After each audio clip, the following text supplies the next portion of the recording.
Howdy, this is Mackenzie from SideGame LLC here with a new series today called Organizing. And it's very straightforward, organizing a board game, and we're going to look at how we organize it for our company in order to present it and get it played as quickly as possible and as best as possible. So a couple things to mention at the beginning. My goal in a game is to make sure that the game gets started as soon as possible. And that means that we're removing all of the fiddliness of having to put things into tiny places or, having an organizer with spots for everything. Sometimes that's not the best way to do things. It's good to have spots for things, but if they're not easily accessible or if they take forever to actually, get started, it's not the best thing. I also use the Dollar Tree quite a lot for their organizers there. It's a great, cheap, ineffective way to organize games. One more thing, I do use lid lift on my games. So as you can see on Sleeping Gods, I have about 1.5 inches of lid lift on here. And this is so that everything can get opened and played as soon as possible, rather than being compact and fitting in the box. It's about the game itself and not ultimately how nice it looks in a box, because you want these on the table, right? Not necessarily in storage. So let's go ahead and get started with our organizing Sleeping Gods. So first off, we have those two containers that I was talking about from Dollar Tree. Now these are $1 a piece, very awesome organizing. It really beats the competitors, the large organizers, cheaper than filament, and they work very nicely. So in this organizer here, we've got the coins, and they do fit deluxe components. So we got the 1s, the 5s. We have the character tokens that you'll use every game, so it's easy to just pull them out here. We have the adventure tokens. You can leave them in here during the game, as this is going to be randomly pulled from. So you'll flip the token, do it, and then once they're empty, you just put them back. These are for the dungeon tokens, so you can have them here in case you decide to use that module. All the different damage counters in here. You have the command tokens here that you'll be using quite frequently, these two a lot.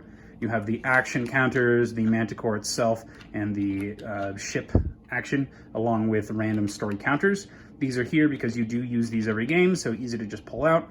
And then over here, we have the fatigue counters. You'll be using these to take actions, or I guess skill tests with your people. So this is a great way to just keep it all organized, and the box works great. Once again, Dollar Tree, man, that's where it's at. Next thing here, we have all of the resources. So once again, they do fit the 3D components, and you'll find this one at Dollar Tree as well. It has a curved area here, so it's easy to pull these tokens out, as opposed to something a little bit more boxy and rigid. So you have all the different status conditions here. You have the metal artifact tokens. You've got some materials, the grain, the veggies, meat, and then the damage counter tokens. Once again, you simply open it up, boom, it's ready to go. Beats baggies. I'm telling you, these are the way to go. Anybody who uses bags or bit bowls is really missing out. If you're using those, you're wasting a lot of time opening a bag, pouring into something, opening a bag, pouring into something. Here it's one step, you're ready to go. So fantastic. That's that. On the top here, you've got the books. You got the 2 big storybooks from the expansion. So this does fit all expansions. This is the Kickstarter all in. You've got the map books, you've got the rule book, the tutorial book, you've got the shipboard, you've got the achievements list, you've got the dungeon. So basically all the paper components are going to be here. And underneath you have the actual cards. So in this section, as you notice, there's actually a box missing because you don't really need the box. With these organizers, that box just serves as a nuisance more than anything. You would have to open it every time. You would probably store things in bags, so just get rid of it. Not a big deal. In here, you've got the card box, and so this is for all the adventure cards. So what I did was actually store them horizontally as opposed to vertically. That way you have 2 distinct rows and they all fit in. It's a little snug, but as you play, you're gonna be taking things out, but you do have some room, and as you're only needing to see the top corners, it's not that bad. I used one of these sleeves to separate the 2. That way they don't run into each other, but they do fit nicely in here, very nice and snug in the magnetic case. So that's that. You have the leftover tokens if you'd like to keep them. If you have the upgrades. So these are all the resources. You don't need to, but they do fit nicely here in the corner underneath the used quest box. I do use this just because you will be tracking what quests you use, and this is a nice place to put them so they don't get damaged. And it does fit nicely here. On the left of that, I've got a pencil because you'll be taking a lot of notes as you play. And then also the play mat for the battle. If you roll it up, it fits nicely there. Double-sided, very nice. So you'll roll that in the corner. And then lastly, you've got these 2 card boxes. In the first box, it's the large one. Use one of the foam markers that came with the game. You're going to use it to separate 2 distinct stacks. The first stack are the additional market cards. These are things that you'll buy during the game. Once again, you'll use these every game.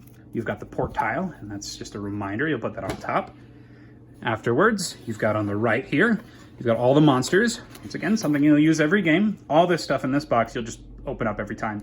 I'm legitimately considering taking off this top just so it's one less step to have to open it, but I feel like it's fine so that the cards don't slide out. So you've got all the different monsters here, no spoilers of course. Underneath you have all the character trays, and this is one that you'll use every game as well. So you'll pull all these out. So this entire box, you just bring out every piece of content in here. All right, and lastly, you've got this box here, which has all of the weather events. So if you see, you've got all of the different weather cards in here. The arcade mode cards, you've got the dungeon cards, and then the different weather events. So easy, medium, and hard. After that, on the right side of this, as you can see, I used another foam block here. They're pretty useful, the ones that come in here, but not as they're intended, specifically with sleeved cards, because this is sleeved. You have the level up cards and the skill cards, and you'll pull these out every game as well. Thinking about redoing this, but I'm pretty happy with where they're at so far, because you will use the weather cards every game too. And that's it. That's the organization. If you'd like to, you can stick around and we'll go ahead and pack it up. So just like when you set it up, it's pretty easy to pack it up as well. So in this large container, we'll put the characters, we'll put the large monsters, the foam for separating, the market cards, and the port on the left side. And that's this container. So we'll close that up. And this box here, we've got our skill cards on the right. Got some silica gel just so things don't warp. We've got our arcade mode and our weather cards and our dungeon cards. We'll slide those in here. They fit perfectly, and this is all sleeved. So slide that in like that.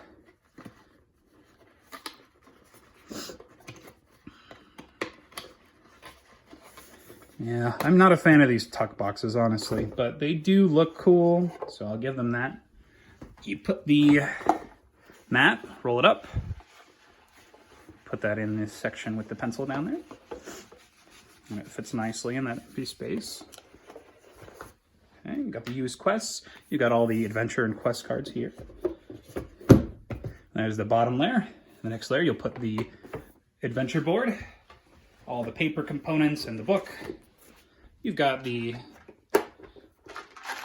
resource tokens and adventure tokens and more resource and status tokens. And that's it. So as you saw, that cleanup took less than 30 seconds. Pretty great. The setup takes about as much. Really like this storage solution we've come up here. It's a great way to get going. And I hope you found this video useful. Once again, these two organizers are available at Dollar Tree, $1 a piece. So it vastly outweighs the solutions that you might find from other people. So I highly recommend this. Thank you so much for watching. If you like this video, please give it a like, leave a comment, let me know if this helped you out. I hope you have a great rest of your day. Side Game strong.